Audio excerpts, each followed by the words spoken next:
Hey guys, Kamina the coach here. It has been a while since I've done a video. I have been trying to recover, honestly, and so before I get started, my name is Kamina the coach. I've been working and living abroad for well over a decade. I'm in my ninth country.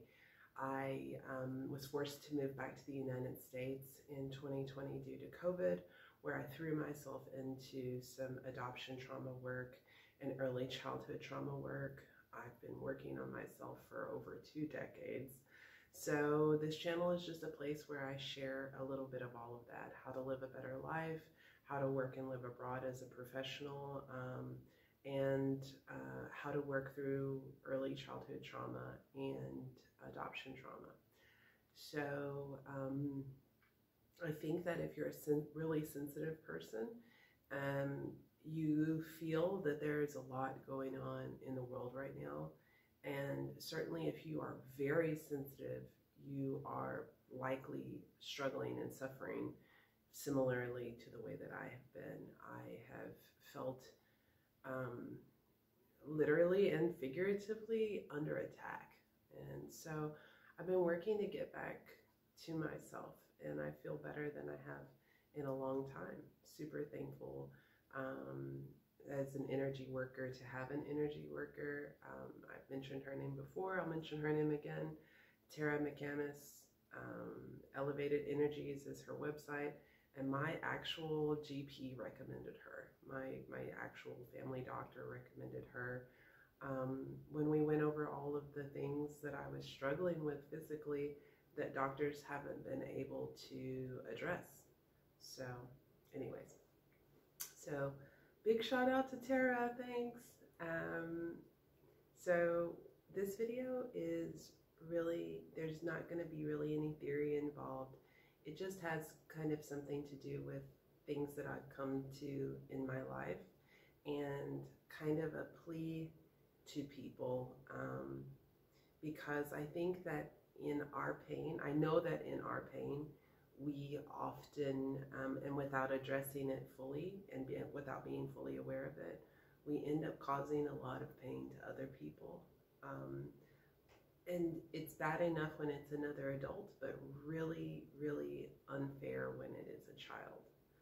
So this video is about not having children and not seeking a relationship for the purpose of not dying alone. So before I even get going, I just want you to try to wrap your head around the fact that you actually came into the world alone, and that as you transition to the next phase, you came into this human body alone. Nobody came through the womb with you. Your spirit joined into that human body in the womb, and you passed through the womb on your own. Even if you're a twin, you passed through the womb on your own. Or were taken out of the womb on your own. And when it is time to transition to whatever comes next after this human form, this particular human form, you will transition to that alone as well. There may very well be people around you, but the transitioning part, the traveling part, you must do alone. And while it may be uncomfortable to hear that, it is largely because society has made life and death so separate. They've made dying so sterile, moved it to hospitals and taken the family away from that and isolated it so that we're quite afraid of death and dying, when it is just a very natural part of living, the dying part.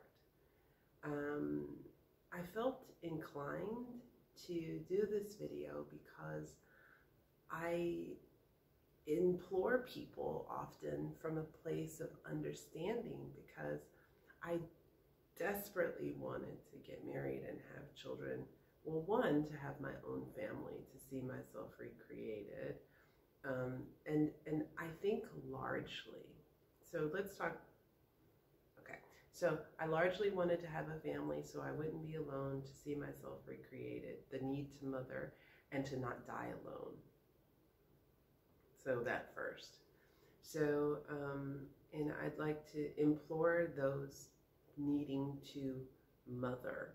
I think that a large part of, like, if you feel that need to nurture, I think that a lot of us may be feeling that.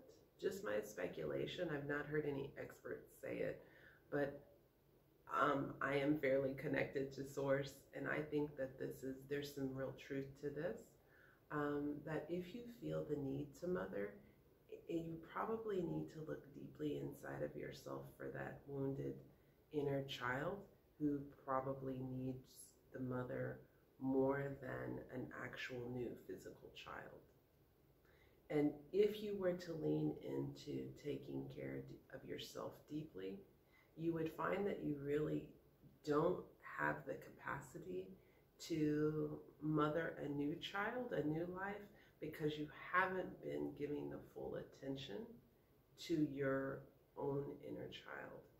The reason I think that mothers especially end up wounding children very deeply is because children end up triggering some of the deepest wounds in the mother. They're not going to heal your wounds.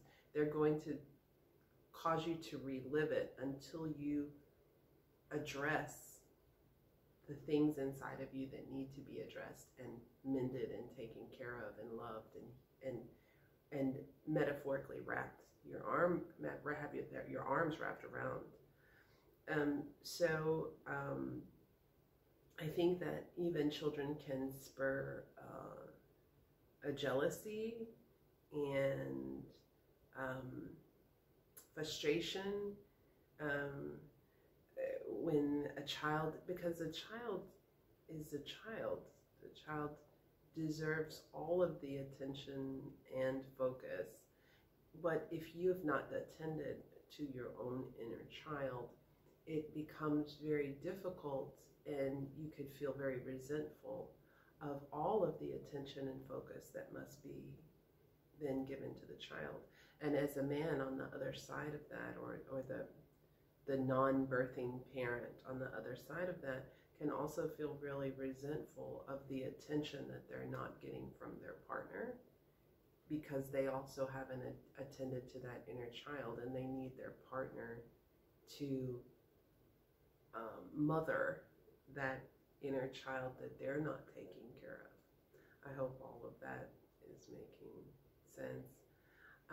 So yeah, I think that it's really dangerous, really unhealthy, and detrimental to next generations to be having children for the sole purpose of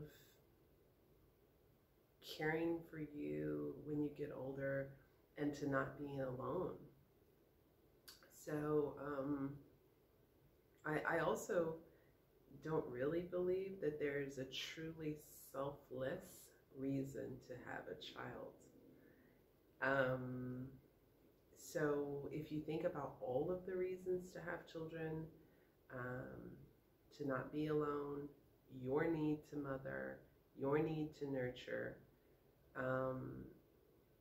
wanting to see your partner recreated, these are all pretty selfish motives at the end of the day, and parenting done well is really a pretty selfless act. So probably not a hugely popular opinion, but still likely very true nonetheless. I know that for myself, really learning to deeply love myself and leaning into taking care of myself has shown me that there's no way that I could have been the mother to a child that they would have needed, because I, for the rest of my life, am going to need a great deal of nurturing and care to be able to thrive instead of survive for the whole first part of my life where I didn't get that love and attention from myself or anyone else. So I'm really thankful that the universe didn't see fit to gift a soul to be cared for, and really cause me to lean in to focus on caring for myself. So that has been my journey for sure.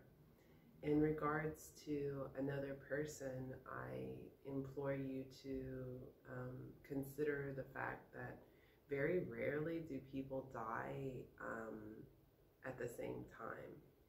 Very rarely are people going to be in a car accident together or some freak accident that takes both of them together. And quite often, if you're in a traditional male-female relationship, women are going to outlive men. And how fair is it for a man to be searching? And it just often happens, right? That we're searching for someone to caretake us, to fill the spot of the parent that we always wanted or the parent that we had. And that's not really any other person's responsibility to reparent you, to continually parent you. It's no one's responsibility but your own to care for you. As we move through life, it is our responsibility is to make sure that we are okay so that others have permission to be okay. And though sometimes we're not okay, and that's okay as well, giving ourselves permission to not be okay for even large chunks of time, it is once we're adults, it's no one's responsibility but our own. While being dependent on another can work for other people, I would implore you to consider that it's probably not the most healthy way to enter into a relationship. And I just don't think enough work has been done on what a truly healthy partnership, romantic partnership or otherwise, looks like. So there's not much more to this video than that, other than I implore you to realize that you came into this plane alone, and that so shall you leave alone, and that it is completely unfair and unhealthy to have children or to seek out a relationship solely to fill that void for you. It is your responsibility to find a way to love yourself and to find peace. And as you do, then people who are supposed to be in your life will be there. And as you heal and as you learn to love yourself, you become the kind of parent that you should be. You become the kind of partner that you should be. But not until you start to truly love yourself and care for yourself can you be the parent, or can you be the partner that a healthy person deserves, and that any child deserves. Any new life deserves a parent who is constantly doing the work and who is truly loving themselves, so that they are able to love them in a healthy way and not perpetuate that trauma, that generational trauma. So that's all I had to leave you with, folks. I know that it may not be an easy pill to swallow, but it is definitely a life lesson that I feel inclined to share with the world. Many of my opinions aren't the most popular, but it is a lived life lesson. So until next time, my name is Kamina the Coach, sending you love, light, peace, and joy. Until next time, I'm out.